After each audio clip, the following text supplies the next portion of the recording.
Bienvenidos y bienvenidas a Gente de Opiniones. Es un gusto que nos acompañen. Como pueden ver, tenemos casa llena, un panel de economistas. Nos acompaña esta noche Claudio de Rosa, economista. Buenas noches, bienvenido. Buenas noches, un placer estar contigo y los colegas aquí. Alfonso Goitia, también economista. Gracias por la invitación, buenas noches. Héctor Dada, conocido economista. Buenas noches y buenas noches a la audiencia. Y también César Villalona, que es nuestro economista de todos los días aquí en Gente de Opinión. No, 3 veces a la semana en el noticiero. Hoy vamos a estar hablando del balance económico del primer año de gobierno. Estamos el 1 de junio a punto de cumplir un año del gobierno del profesor Sánchez Serén. Queremos hablar básicamente en 3 áreas, que es el área de la producción, de la inversión y del comercio. Recuerde que Gente de Opiniones se ve en 2 cables, cable Tigo, canal 29, cable Claro, canal 75 y canal 29. En todo el mundo, hoy nos decía una periodista también que en Argentina se ve nítido en www.gentv.tv. Así que usted ya sabe, en nuestras redes sociales estamos como Canal GenTV. Como ustedes saben, desde el año 1996 la economía tuvo un bajo nivel de crecimiento. De hecho, en el año 2009 se llegó a una caída de menos 3.1 y desde entonces el crecimiento promedio ha andado por 2% en el año 2014, que también se ubica en ese 2%. Vamos a iniciar con esa valoración sobre este comportamiento de la economía. Claudio de Rosa, ¿cómo evalúa este crecimiento y sobre todo en el actual gobierno?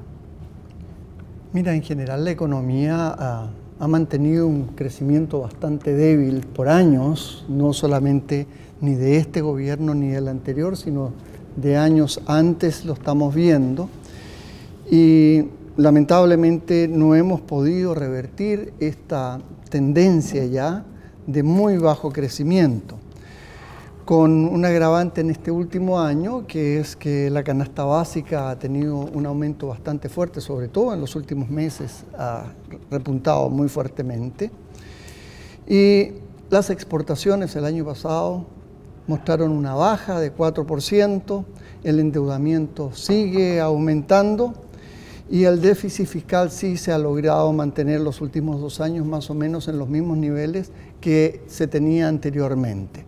Por consiguiente, en general, tenemos una situación que es de preocupar, no es de una alarma así espectacular, pero es de preocuparse porque no hemos logrado, como salvadoreños en general, a mí no me gusta buscar tanto que si es de este gobierno o este otro gobierno, porque tenemos gobiernos de uno y otros con resultados bastante pobres, otros los tenemos mejores. En el mismo gobierno del presidente Saca tuvimos ahí un par de años, 2 o 3 años, que en promedio se creció alrededor de 3%, pero eso es una cosa muy especial, pero no de sostener, de saber para dónde vamos con definición.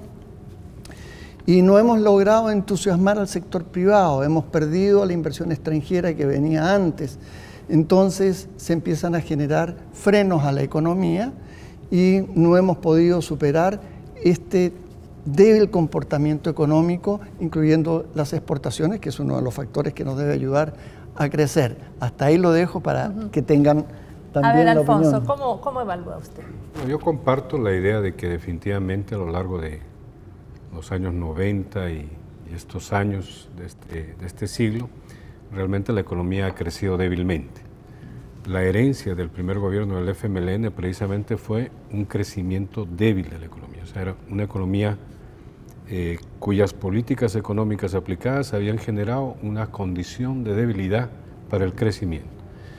Y eso obviamente estaba muy asociado a los bajos niveles de inversión privada, bajos niveles de ejecución pública, etc. Entonces, una serie de problemas que no posibilitan realmente un crecimiento sostenible en el largo plazo. Entonces, estamos ante esa situación de que en algunos casos lo llaman la trampa del bajo crecimiento, ¿no?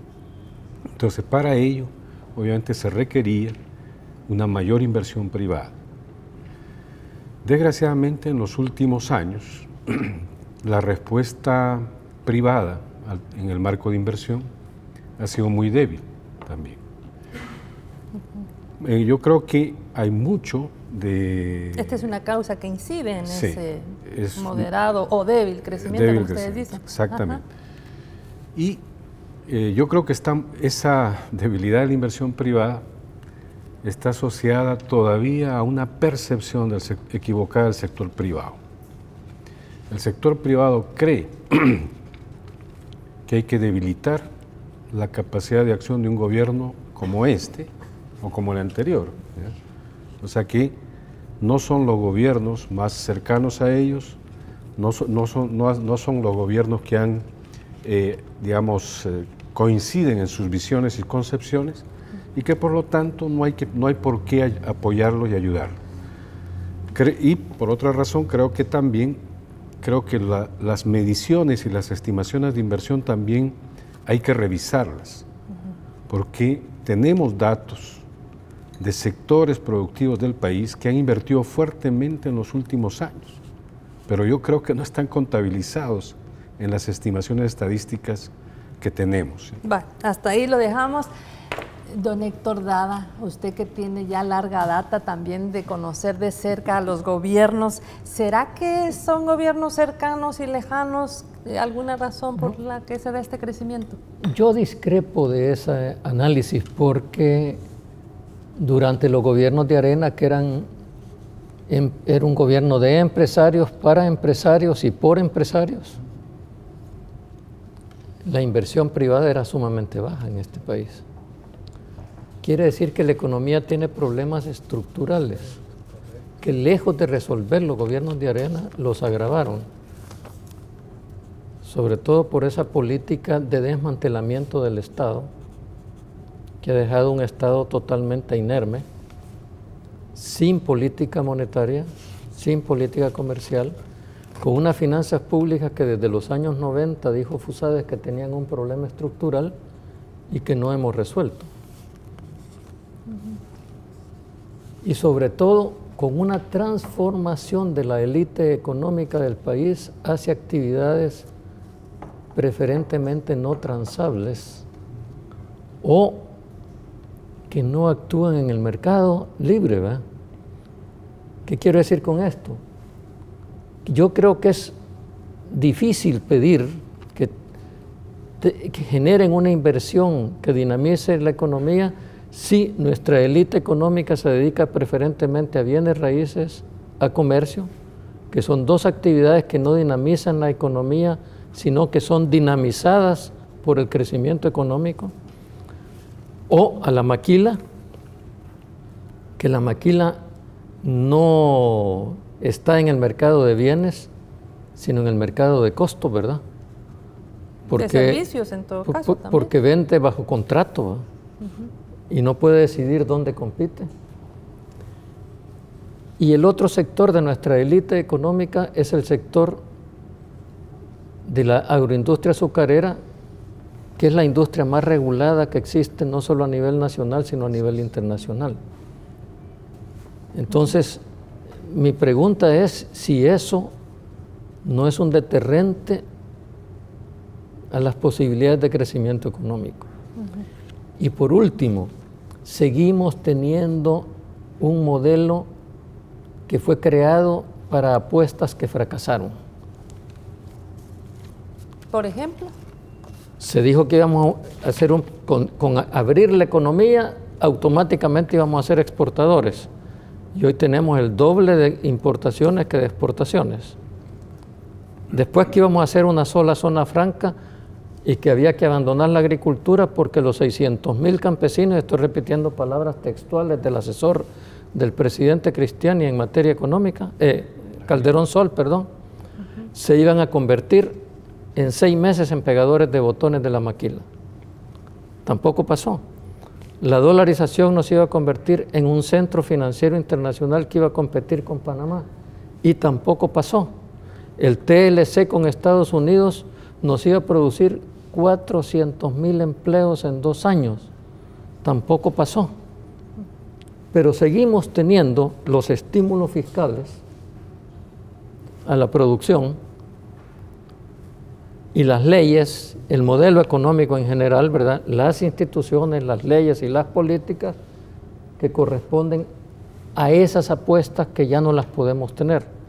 Entonces, si no entramos a la discusión del modelo y definir qué sectores los que tenemos que estimular con inversión productiva que dinamice el crecimiento, vamos a seguir en este estancamiento.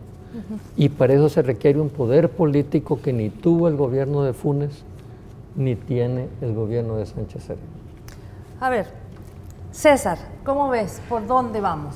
Bueno, el poco crecimiento es obvio, ¿verdad? Están los datos estadísticos, como decía Claudio, ya eso viene el último año de alto crecimiento fue el 95, hace 20 años. Desde entonces la economía crece poco. Yo creo que hay varias causas que ya se han señalado. Yo quiero agregar otras a estas causas. Comparto con el doctor Dada lo que se refiere al sector público, ha sido debilitado. Arena privatizó muchas empresas. También le quitó al gobierno política monetaria, política cambiaria, solo le dejó política fiscal. El Estado no tiene mucho dinero, es uno de los gobiernos con menor carga tributaria de América Latina, anda por el 15.5%. Los datos de la CEPAL ahí son muy claros. Necesitamos un gobierno más fuerte, yo creo, un Estado más fuerte. Fue bastante debilitado. Lo otro es que me parece que hay una concentración del ingreso muy fuerte en el país. Eso no es solo en El Salvador, por supuesto, pero yo creo que incide mucho. Voy a dar algunos datos. Por ejemplo, en Centroamérica, si nosotros revisamos el medio circulante de Centroamérica, de los últimos 8 o 10 años, el país con menor crecimiento del circulante, de la capacidad, o sea, del dinero que circula, de lo que se mueve por los bancos, que se puede pagar con cheque, la tarjeta de crédito, es el que menos crece. Nosotros no tenemos crecimiento del circulante, o sea, la demanda interna no crece. Ha crecido como 7%, en Costa Rica como 20%, en Nicaragua cerca de 20%. Tenemos el país con la tasa de interés más baja de Centroamérica, 7% promedio el año pasado. Costa Rica la tiene como en 20%. Y el país donde menos crece el crédito es El Salvador, de toda Centroamérica. Es decir, que la dolarización que bajó los intereses no sirvió para estimular el crédito. Y es un crédito destinado en un 30% al consumo. El crédito a la agricultura no llega al 4% y a la industria no llega a 20%. Fundamentalmente orientado a una economía comercial de servicio, consumo y comercio. Eso dificulta el crecimiento. Y el salario y los ingresos públicos no llegan al 40% del ingreso nacional. Juntos, el 60%, más del 60% de ganancia empresarial. Tenemos un salario mínimo más bajo de América Central. El más alto es en el estado, $300. En Costa Rica el salario mínimo en el empleo doméstico está en 315 y el salario mínimo promedio en 490. En la maquila nuestra tenemos un salario de 220 y en Honduras supera los $300 y en Guatemala. Todos los salarios mínimos, salvo el de Nicaragua, son más altos que El Salvador. Incluso Nicaragua lo tiene más alto en la pesca. Entonces tenemos un país con una concentración de la riqueza muy fuerte por un programa de ajuste que privatizó empresas, desmanteló al Estado, le quitó impuestos a los grandes, bajó la renta, le quitó el impuesto al patrimonio, le puso el IVA a la población, se concentró el ingreso, no crece la demanda interna, el Banco Central no puede crear circulante, no tiene estímulo monetario. Entonces, ¿qué hace la gran empresa? Saca los capitales del país y lo están haciendo desde los años 90. Hay un artículo del padre Tojeira donde él cita una institución inglesa, no recuerdo, una institución de investigación donde muestra que la fuga de capitales entre el 2001 y el 2010, justamente cuando comienza la dolarización, asciende a $8.700 millones. O sea que están sacando para invertir fuera más de 800 al año. Y la inversión extranjera que llega aquí, el año pasado fueron 250 y tantos. Entonces, estos empresarios concluyeron en que el mercado interno no hay que ampliarlo, porque hay que redistribuir el ingreso, no quieren ni aumentar salarios, ni pensiones, ni pagar impuestos, y mejor el sobrante de capitales lo invierto fuera del país. Y tienen inversiones en todos los países de Centroamérica, Colombia, República Dominicana, hoteles, centros comerciales, donde los salarios son más altos.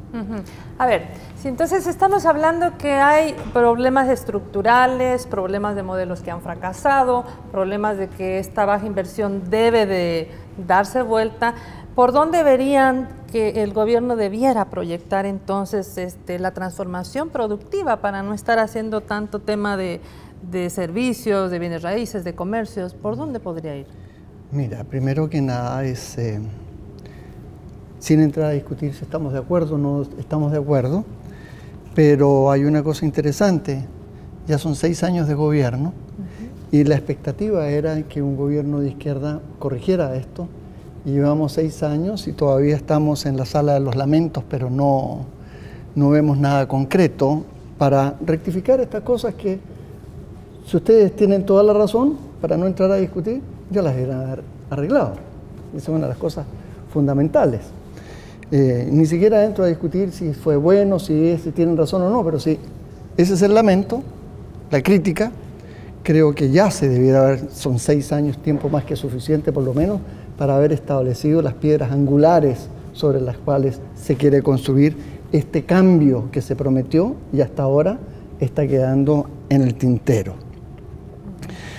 Mira, una de las cosas fundamentales que no hemos logrado en los últimos gobiernos, y enfatizo la letra S para no es ni este ni el anterior, si ya hablemos de unos 3, 4 gobiernos, es que no hemos podido decidir en qué queremos ser buenos, hacia dónde queremos ir, cómo queremos que se reconozca el pie de marca de El Salvador por su calidad, en qué vamos a ser buenos, en qué nos vamos a distinguir. No podemos pensar en inversión si no sabemos en qué vamos a invertir, a qué le vamos a apostar, a lo que sea. No entro a discutir si es este tipo de producción, este otro tipo de producción, sino que en qué queremos ser buenos, en qué nos queremos distinguir en el mundo.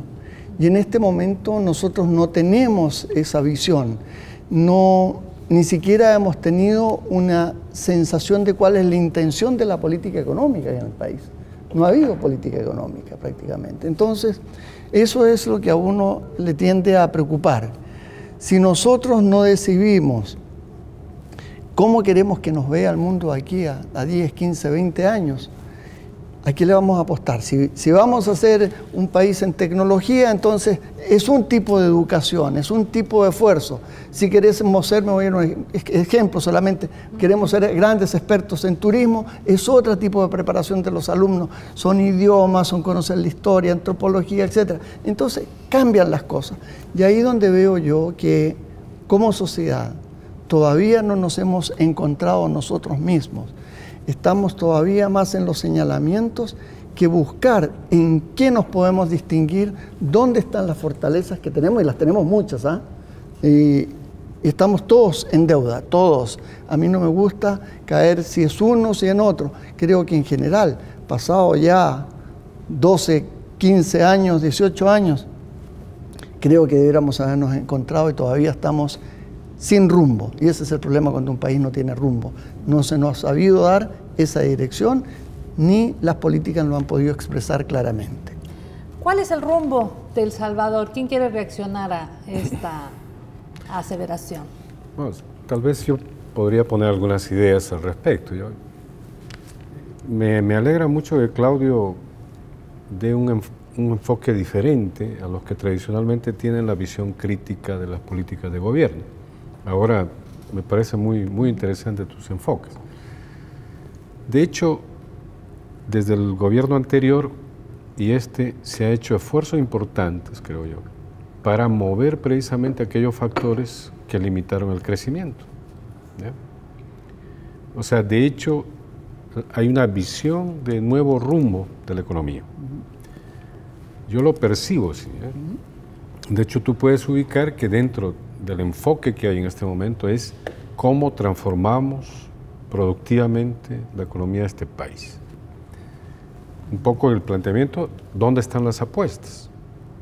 ¿En qué sectores claves están las apuestas para que tengamos un crecimiento fuerte a largo plazo? Y de hecho ya hay un documento de transformación productiva que ha sido presentado al sector empresarial para que hagan las apuestas estratégicas en esos sectores. Es lo que yo conozco. Entonces, por lo tanto, sí hay una visión de transformación productiva. Por otro lado, hay una visión de cómo articular cadenas de valor. Hay también todo un trabajo que se está haciendo conjuntamente entre el Ministerio de Agricultura y Economía para identificar cadenas de valor que permitan realmente obtener los mayores beneficios en esas cadenas, articulando a distintos sectores productivos, que nos lleva precisamente a una apuesta que viene desde el periodo anterior, que es la apuesta hacia el fortalecimiento de la pequeña, micro y mediana empresa, que no fue la apuesta en el pasado, ¿no? Entonces hay una apuesta más fuerte, cómo este sector empresarial, este grupo de empresas pequeñas, medianas, microempresas, con su potencial, pueden realmente contribuir a un crecimiento sostenible en el país, ¿no? Entonces, en esa perspectiva, yo creo que sí hay visión. ¿Cómo ponerle este músculo al Estado, al gobierno, para realmente hablar de apostar a la producción? Si me permite mantener la pregunta, no hay intervención. Ajá. ¿Cómo que la gente sienta lo que tú estás diciendo, lo perciba y se pueda entusiasmar y seguir con esto, ese músculo que está pidiendo Teresita? Perdón, María Teresa. Al decir lo que dije, que el gobierno, ni el gobierno anterior ni este, tienen el poder político suficiente para hacer las transformaciones necesarias, no quise decir que no se ha hecho ninguna.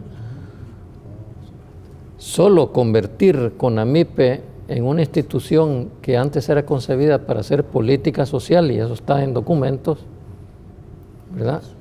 Mientras conseguía a la gente trabajo en la gran empresa, haberla convertido en una institución con criterio económico ya es una transformación. Haber vuelto a ver la agricultura como un sector productivo, pero yo diría que tiene eso enfrente el entrampamiento jurídico en el que está metida la actividad del gobierno. O sea, la dolarización es una trampa. ¿Por qué? Porque es un factor que cuando se hizo el documento para el asocio para el crecimiento, todo el mundo, expertos norteamericanos y nacionales, estuvo de acuerdo que la dolarización era un obstáculo para ser productivo. Sin embargo, hubo que borrarlo del documento, ¿verdad? Quitarlo. ¿Por qué? Porque no hay la capacidad política en el buen sentido de la palabra, que eso no es electoral, ¿verdad? Estoy hablando de poder real. De política pública. De política pública, exactamente. Para poder revertir un obstáculo. O sea, se vuelve muy cara la reversión como para que un gobierno la asuma. ¿Qué tenemos en este momento? Los subsidios en Brasil, que es una economía con más del 25%, no recuerdo la cifra exacta, de protección efectiva, se convierte en consumo nacional. En El Salvador, que no tenemos ni 3% de protección efectiva, se convierte en un estímulo a las importaciones. Y este es un obstáculo para poder darle un sólido crecimiento a la micro y pequeña empresa. El debilitamiento de la integración centroamericana que encontramos, y que eso no depende solo de El Salvador, y que se viene profundizando, se está volviendo un obstáculo al crecimiento de la mediana empresa que tiene al mercado centroamericano como uno de sus grandes destinos. Entonces, esfuerzos se han hecho, y la política industrial que se hizo junto con la ASI fue el antecedente de la política de transformación productiva. O sea, que hubo acuerdo con los empresarios, pero el problema es que después hay que pasar a resolver el problema de los instrumentos. Y con un país, con Estado debilitado, sin instrumentos de intervención, quebrado fiscalmente, desde 1998 dijo Fusades que teníamos un problema estructural en las finanzas públicas, ¿verdad? Sí. Y no lo hemos resuelto nunca, y parece que no hay capacidad política para resolverlo. Y yo no estoy defendiendo al FMLN, que muchos defectos tiene, ni me estoy defendiendo a mí como funcionario, que no hemos hecho lo necesario.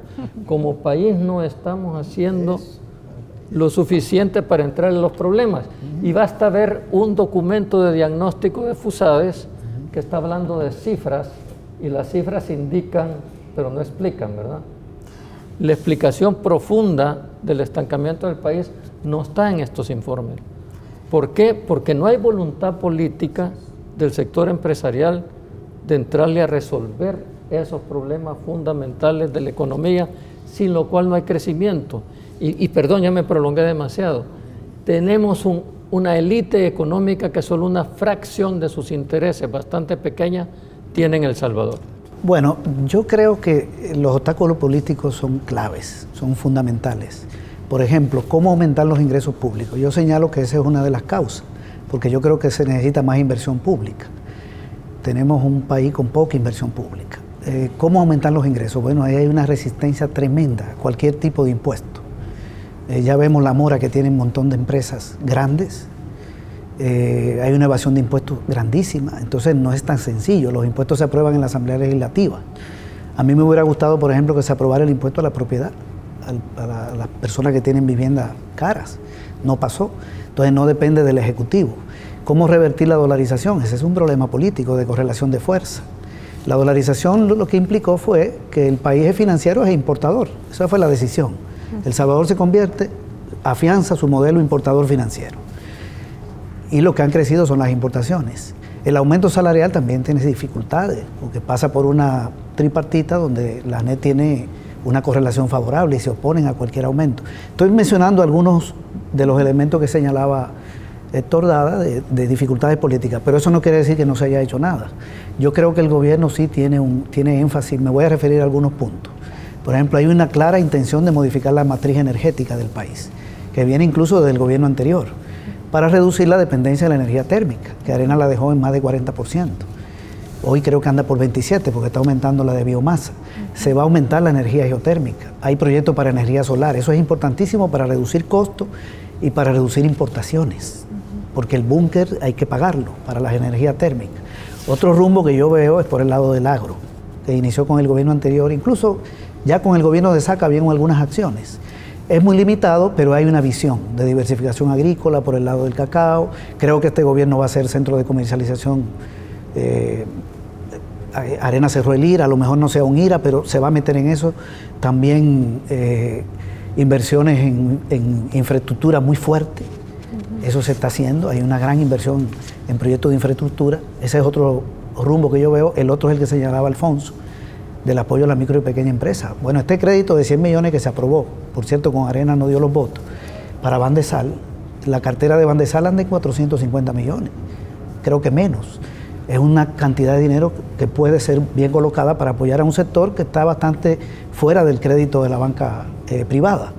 También se creó el Banco de la Mujer, con un capital semilla de 5 millones, se creó Bandesal en el gobierno anterior. Hay algunas acciones y se puede apoyar más a ese sector. También es muy clara la inversión social del gobierno, que se profundizó en el gobierno anterior, los 7 programas que fueron aprobados ya como política pública. Todos los partidos están de acuerdo, aunque siga Ciudad Mujer, alimentación escolar, los 7 programas, el de pensión básica, se pueden ampliar. Ahí el problema es que hay que darle sostenibilidad financiera. Ese es el punto. Pasa por la parte fiscal, pero hay un rumbo social. Y también yo creo que hay un rumbo por el lado de la política exterior. Es mucho más claro con este gobierno, apertura de nuevos mercados, la apertura del mercado chino, bueno, y más cosas que se van a hacer, no me voy a extender, pero yo lo que quiero decir es que sí veo un rumbo. No es fácil cambiar una economía sustentada en el comercio, sustentada en los servicios, hacia una economía más sustentada en la industria y el agro. Eso se va a llevar tiempo. Arena, durante su gestión, tomó más de 10 medidas que afectaron la actividad agropecuaria. La pequeña producción campesina y nos hizo dependientes hasta de maíz importado. Entonces, revertir eso no es sencillo. ¿Será que el país no está suficientemente preparado y que no tiene todavía la transferencia tecnológica para poder apostar más a este tema de mayor producción, mayor inversión en El Salvador? Indudablemente tenemos un déficit muy grande en la parte tecnológica. Incluso en la misma preparación de la gente. Por ejemplo, este gobierno está haciendo un esfuerzo, y viene del anterior, pero están haciendo un esfuerzo importante en la educación, ahora por introducir tecnología, pero vamos a introducir tecnología y nuestros maestros en general no están preparados como para manejar la tecnología, entonces viene siendo esto como un contrasentido. Le doy las computadoras a los niños y ¿quién le enseña a manejar las computadoras? ¿Quién le enseña a sacar lo mejor de ellas? Entonces creo que ahí tenemos otro déficit muy grande. Cuando vemos las carreras que ofrecen las universidades en general, aquí no estoy hablando de ninguna específica, en general todas nos vamos, que son administración de empresas, ciencias jurídicas, ahora aspectos hoteleros, de convención, etcétera. Pero de ciencia y tecnología no tenemos ese desarrollo, que nuestros jóvenes vayan a crear algo y tienen la capacidad, es decir, si vemos nosotros las notas que se sacan en las pruebas de actitud académica, en términos generales, históricos, no he querido hablar en ningún momento de si A, B o C, sino que histórico. Y las notas que sacamos en matemáticas, pues si son bajos 5, es decir, ¿cómo vamos a pretender con una nota tan baja poder desarrollar la ciencia y tecnología? El presidente Moreno del BID decía hace unos par de meses que nuestros chicos en nuestros sistemas educacionales, en general en Latinoamérica, están 2 años por debajo de los de Corea. Si nosotros miramos, entonces quizás podemos estar 4 años por debajo de los de Corea. Entonces, esas son las deficiencias que yo rehúso hablarlas en términos políticos. Yo quiero hablarlas en términos de los desafíos que tenemos como salvadoreños todos, sin excepción.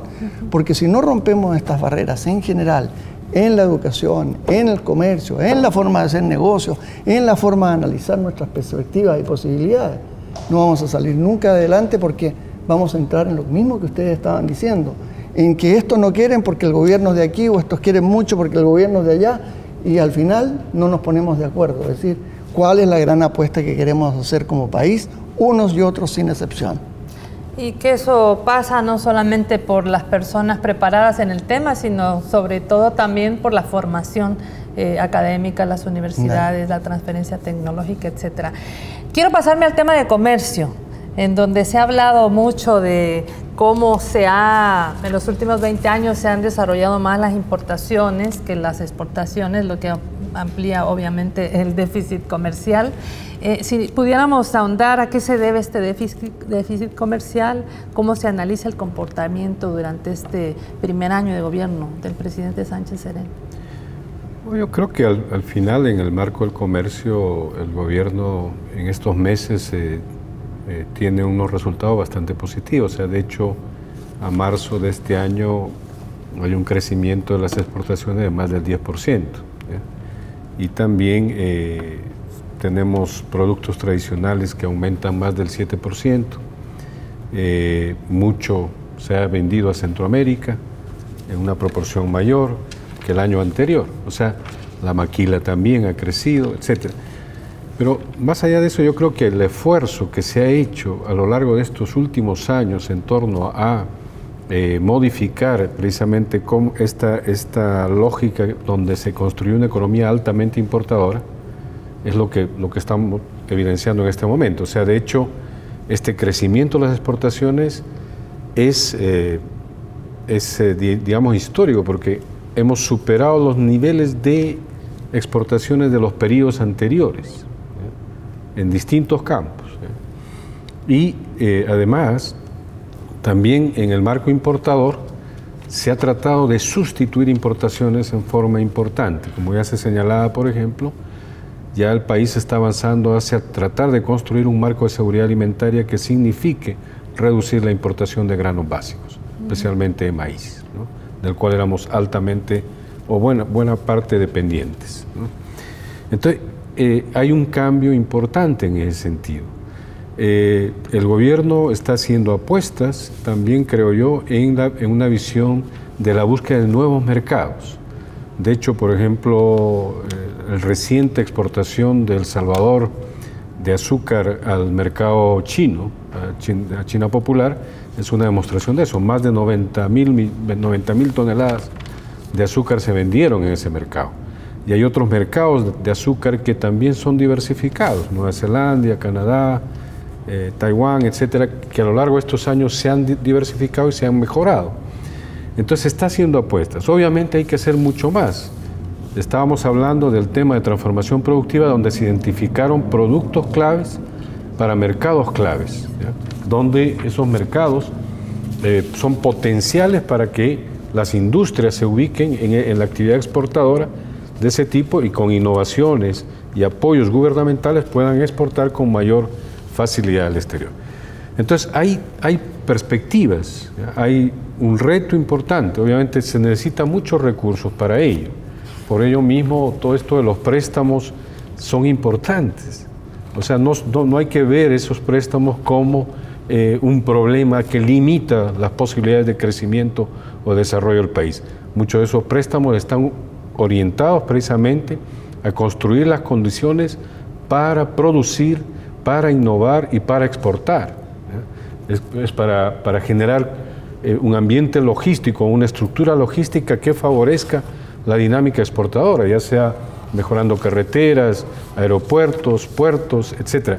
Entonces hay toda una condición que es necesario potenciar. Ciertamente el gobierno tiene limitaciones financieras, pero el recurrir a estos préstamos, que es la limitante que se nos ha impuesto a partir de la dolarización, entonces ese marco de obtener recursos externos, aunque sean estos préstamos, nos ayudarían a potenciar la estructura productiva del país que nos permita luego exportar de mejor manera. Pero justamente hoy aparecía en los diversos medios de comunicación el último informe de FUSADES, donde él precisamente advierte de crisis por una deuda incontrolable. Se está hablando de préstamos, deuda incontrolable, una economía estancada. Doctor Dada. Mire, la deuda del país crece, eso nadie lo puede negar. Y como porcentaje del PIB crece cuando agregamos pensiones. Mucho más, se duplica. Porque la deuda sin pensiones se mantiene relativamente estable, alrededor del 45%, un poquito arriba, un poquito abajo. Pero la de las pensiones, que está pasando lo que Carmelo Mesa Lago dijo que iba a pasar cuando se iba a privatizar las pensiones, lo dijo, solo que como él dice se equivocó, fue un poquito peor de lo que yo dije. Va acumulando una deuda que no es cierto que nace del sistema de reparto, sino se crea al eliminar el sistema de reparto, que son dos cosas diferentes. Pero la deuda es consecuencia del problema estructural de las finanzas públicas, pero además es una exigencia de la dolarización. Si tenemos un déficit comercial tan alto que no lo compensan las remesas, más más las inversiones extranjeras, más el balance de transferencias, que es bastante negativo, de transferencias privadas, el país se tiene que endeudar con el exterior para poder tener circulante.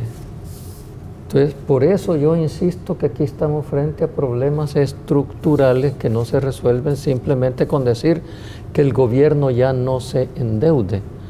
Y además yo personalmente tengo, por experiencia de otros países, mucha desconfianza en las leyes de responsabilidad fiscal. Conozco bastante bien el problema de Estados Unidos, donde comenzaron algo así como un límite de 80%, creo que era, y hoy el límite es 140% del PIB. Cada vez que se están aproximando, lo suben, ¿verdad? Entonces, eso no funciona. Hay que resolver estructuralmente el problema que nos obliga a tener que recurrir a la deuda, y eso requiere entrarle seriamente a las finanzas públicas. El 2006, con el gobierno de Saca, que Guillermo López Suárez era ministro de Hacienda, comenzamos con él, las fracciones políticas, un debate sobre una reforma integral a las finanzas públicas del país que permitiera resolver el problema de la imposibilidad de prescindir de la deuda. ¿Y qué pasó? Quitaron a López Suárez. cuando comenzábamos a llegar a conclusiones, por razones obvias. No había cómo parar eso. Bueno, voy a despedir, pero antes quiero darle la palabra a nuestro invitado del Rosa, porque él tiene que retirarse, tiene un compromiso, él hizo un esfuerzo por venir esta noche y lo cual agradecemos muchísimo, pero le dejo los micrófonos. Ha sido un placer estar con mis colegas aquí. Solamente me gustaría dejar como un antecedente que la capacidad política la tienen, las leyes para reformar prácticamente todo lo que se necesita, impuestos, dolarización, gasto, etcétera, tienen la mayoría simple, incluso han tenido la mayoría calificada cuando han querido. Por consiguiente, creo que ha habido las oportunidades, ha faltado un poquito más de voluntad para poderlo hacer efectivamente. Cuando la alianza de derecha es un poco complicado hacerle pasar leyes que van contra otros sectores empresariales que yo represento. Pero han sacado todo lo que han querido y es un aliado de derecha bastante conveniente para muchas cosas. Así que creo que hay factores que se pueden hacer y salir adelante. Y es interesante escuchar al presidente Mojica cuando dice que cuando ya se llega a un extremo, que dice que cuando se llega a un extremo de querer repartir tanto, hacer tantos programas sociales y se toman medidas que paralizan la economía porque querés repartir tanto que al final quebrás el interés en el trabajo y la inversión, si matás eso no tenés nada que repartir. Yo diría que eso es populismo. Me interesa escuchar al presidente Mojica porque es uno de los hombres más pensantes y más bien sentados que hay en sus pensamientos. Pero ha sido un placer estar con ustedes. Gracias por la oportunidad y que Dios los bendiga a todos ustedes y también a toda la teleaudiencia. Y mi niña María Teresa, muchas gracias por la invitación. Bueno, ¿qué hacer entonces para poder hablar de crecimiento, de marcar el rumbo al país y de dar una orientación que pueda dar esperanza de que se van a hacer y se están haciendo cosas buenas para la población? Boiti. Bueno, mira, yo creo que ciertamente el criterio de cómo estimular la inversión privada es un tema importante. O sea, de hecho, hay un interés de los gobiernos, o en los últimos años había un interés de crear condiciones. Hay una gama de legislación que se aprobó en los últimos años que eran como estímulos precisamente para darle a los empresarios condiciones para que inviertan. De hecho, hay unas reformas también a otras legislaciones que mejoraron las condiciones para ellos. Y en ese sentido, para que no se quejaran en esa visión que tiene Fusades, por ejemplo, que dice que son 7 años de deterioro del clima de negocios, dice. 7 años de deterioro, sí. Durante todos estos años, precisamente, se han creado todas las condiciones para el clima de negocios. El problema de la violencia y la inseguridad, esa es otra cosa, que ciertamente afecta, pero digamos, condiciones para los inversionistas existen. De hecho, se mejoraron la tramitología que tanto dicen que perjudica la dinámica empresarial. No es cierto, o sea, durante los años estos se mejoraron las condiciones para facilitar mejor la inversión del sector privado. Pero obviamente hay otros factores que limitan eso. Entonces, esos son algunas de las cosas, ¿no? Hay otros factores adicionales que se pueden empujar para que desarrollemos de mejor manera el crecimiento económico. De hecho, podríamos hablar, por ejemplo, de todas las inversiones en infraestructura que están planteadas, tanto la modernización del aeropuerto, la ampliación del aeropuerto, el aeropuerto Ilopango que se va a modernizar, la creación del aeropuerto en la zona del Tamarindo. Están hablando de modernizar mucho más el puerto de Acajutla, la posible concesión del puerto de la Unión, etcétera. O sea, hay una gama de factores que tiene que ver con el marco logístico que puede ayudar mucho a la inversión. No hay duda que estos fondos de Fomilenio, de los fondos de la cooperación europea que vienen y todos estos préstamos que se han aprobado, son cosas que hay que saber aprovechar. O sea, el gobierno tiene que saber aprovechar efectivamente eso para poder empujar la economía hacia un crecimiento sostenible a largo plazo. ¿Podrá ser un obstáculo, doctor Dada, el hecho de que cuando se habla de una carga tributaria, un impuesto que hay necesidad de impuestos para poder invertir en lo social. Y cuando se habla de esto y se presenta la lista de deudores y está el tema de la evasión y la ilusión fiscal, ¿eso es un valladar para que avance el país?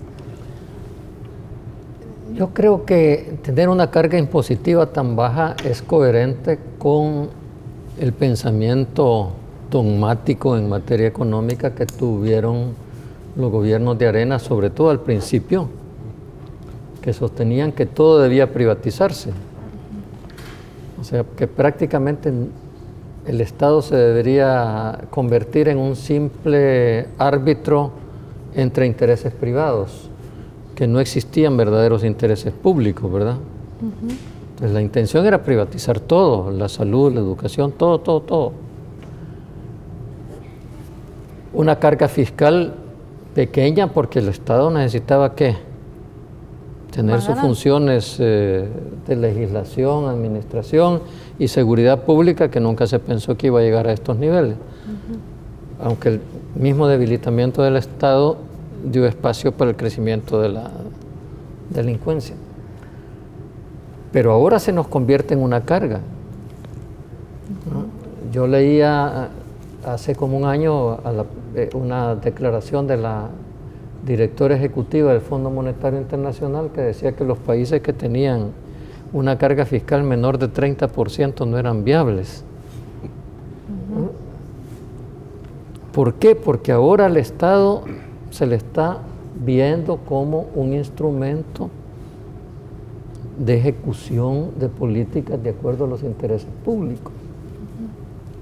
Entonces, yo diría que aquí no vamos a resolver ese problema si no recuperamos la visión del Estado como prestador de servicios que responden a intereses públicos.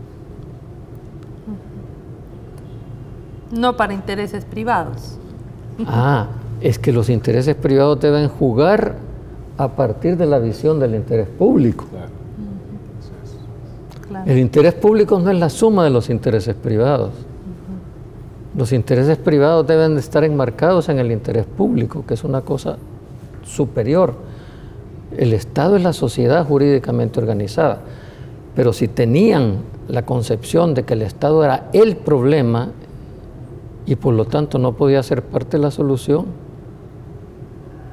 eso llevaba a una conclusión: la mejor política pública es la que no existe, dijo un ministro del gobierno de Cristiani. Entonces, hoy resulta que necesitamos hacer políticas públicas, para eso necesitamos recursos y tenemos que resolver el problema de las finanzas públicas. Y los empresarios tienen que darse cuenta que hay que hacer justicia, como nos lo está recordando casi todos los días el Papa Francisco. El que tiene más tiene mayor responsabilidad de sostener a la comunidad, ¿verdad? A ver, César, vamos a finalizar ya contigo porque me quedan escasos 2 minutos. Sí, bueno, yo recuerdo que el año pasado, creo que fue el año pasado, la ANEP o FUSADES, eso es lo que no recuerdo cuál de los dos, trajo a un experto de España que recomendó una carga tributaria de 30%. Solo que planteó que había que aumentar el IVA para llegar ahí. Esa fue la...